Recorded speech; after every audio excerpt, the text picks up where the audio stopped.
what kind of time frame are we looking at here? Because currently, even in the Solomon Islands, where we can put the Pacific Islands on the map so people have an idea of how this is sort of surrounding Taiwan. But even in the Solomon Islands, where China has a really big footprint, I am not aware of any actual military presence yet. If the goal is to attack Taiwan on multiple fronts or even to blockade it, it seems like there's still this.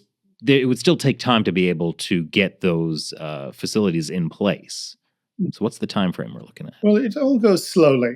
This Chinese sequence for inserting themselves somewhere starts with a commercial presence, which leads to political influence, and it's all greased with bribery.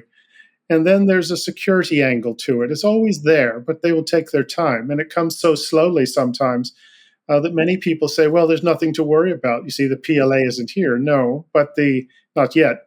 But you do find that Chinese influence over the government and the elites is so strong that when the time comes, you will see the PLA make its presence felt. Solomon Islands, they've got the Chinese police there already in force. And when the time comes, you'll see the PLA out there. But for purposes of going after Taiwan, you don't have to have the PLA set up all over the Pacific. It's very helpful to have these with some sort of an alignment with these islands, not least for political support. But with what the PLA, what the Chinese military can do right now, it is capable of isolating Taiwan and making it tough for us to get in to help them. So they don't actually have to occupy the Pacific yet. That's part of a larger game, which ultimately involves having the People's Liberation Army, the Navy and Air Force in particular, operating throughout the Pacific, all the way to the west coast of Latin America, off the U.S. West coast as well. And they've given them 5-10 years, and they will have the ships, the submarine and the aircraft, and the basing facilities to do this. They've already set up the port and airfield infrastructure in Latin America, Central America too, where when the time comes, they'll be operating out of there. But for purposes of the immediate threat to Taiwan, for now it's the political support and the political influence, along with the presence of Chinese in all of the Pacific Islands, that's enough for now. And do keep in mind that the Chinese fishing fleet operating in the Pacific, to include a lot of maritime militia, these double-hulled, high sort of fast fishing boats that are armed as well. These can handle anti-ship missiles quite easily, as can any Chinese freight container ship. And I think when the time comes, we may find ourselves losing U.S. Navy ships from missiles fired from what looked like fishing boats, container ships as well. But as I said, Taiwan is so close to China that they can reasonably think they've got a shot at it militarily already. Well, so Eric Prince, the founder of Blackwater, the private military contractors, said in a recent interview that he thinks that the timeline for the invasion could be this spring, 2024, which would be, essentially even maybe before William Lai takes power. Do you think that's realistic? Well, could be. This is all a bit like predicting who's going to win the Super Bowl. And every September, I tell you it's going to be the Washington football team by whatever name. And one of these years I'm going to be right. But so there's a lot of predictions. But this is not unreasonable. I think the PLA is already capable of having a pretty good shot at Taiwan. It could be then, maybe later in the year, maybe a year or two, and some people say it's 10 years from now. There was a retired Navy admiral who comments a lot.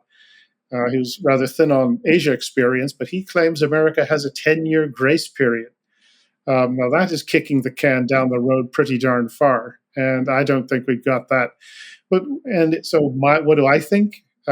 My guess would be that Xi is watching to see what happens in Taiwan, though I think he kind of knows that Taiwan is not going to come into his arms willingly, even if the opposition cooperates with him more than they might. But I think he's going to look at what happens in the United States, because we have an election coming, and this is going to be rough. Our elections are always chaotic, but this is going to be something different, I think. brings to mind the last election, but worse. And I think we are going to have rioting in the streets, these dial up mobs, and with some people from some part of the political spectrum actually encouraging them. And this is going to cause chaos. It's going to distract us. And I'd almost say, regardless of who wins, these things might not stop, and the chaos might not stop. So if America is distracted, looking inwards, got its own problems to deal with, Xi Jinping just might think, well, they probably don't have enough bandwidth to do anything if I make a move on Taiwan. So if you asked me if I would make a wager, I would probably put a little money that you might get an attack or some sort of serious assault or serious use of force, maybe end of the year rather than spring. But once again, it's a prediction. It's an estimate. But I think they are capable, and I would say it depends on what happens in the United States as much as anything else. Well, currently Xi Jinping is in the middle of a pretty far-reaching purge, an anti-corruption campaign, as he calls it, in the PLA, particularly the rocket force. Recently, there was also some U.S. intelligence that came out that there are Chinese missiles filled with water instead of fuel. Do you think Xi Jinping feels the PLA is in a position where it could be a fighting force right now? I think he does. That report about missiles full of water, I think that has been pretty well discredited. There's been something strange going on in the last few months in the U.S. amongst the commentariat, where all sorts of people have been saying there's nothing to worry about when it comes to China and Taiwan. The PLA is not ready. Xi doesn't want to. He can't do it. He's got corruption, economy, etc. And I don't know what's going on, but it is. I don't think it's a coincidence. For some reason, there's this threat deflation going on, and I can't make sense of it. Just exactly why it is. I just can't. I don't know. I could probably speculate if I gave the matter more thought. But you do notice this, and you would think that there's absolutely nothing to worry about from the PRC, but I see it very differently. And these the officers and officials who've been removed. It could be that it does. That the whole thing is just a sort of a rotten house of just a rotten edifice, but it could just be he's getting his guys in place. He's getting people he likes, people he can trust. If the complaint is corruption, it's always a little odd because everybody's corrupt at that level in China. He'd have like 6 people left in his officer corps if corruption was the standard. But you look at what they actually do when they're training and their exercises, and you look at the hardware they have, and you've really got to take it very seriously, to my way of thinking. Yes, he has problems. I think every country, and really even every dictator, has always had problems. But that doesn't always seem to deter them or stop them from doing something they really want to do. I had one friend of mine who actually looks closely at the 1930s.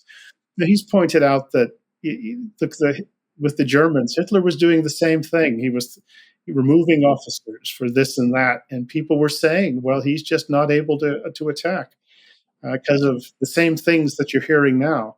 And I think that can be rather dangerous if we do think that way. We do have to be prepared, I think, for the worst. And it's just my assessment, looking at sort of what the Chinese have, what they're doing with it, that I'm very concerned about it.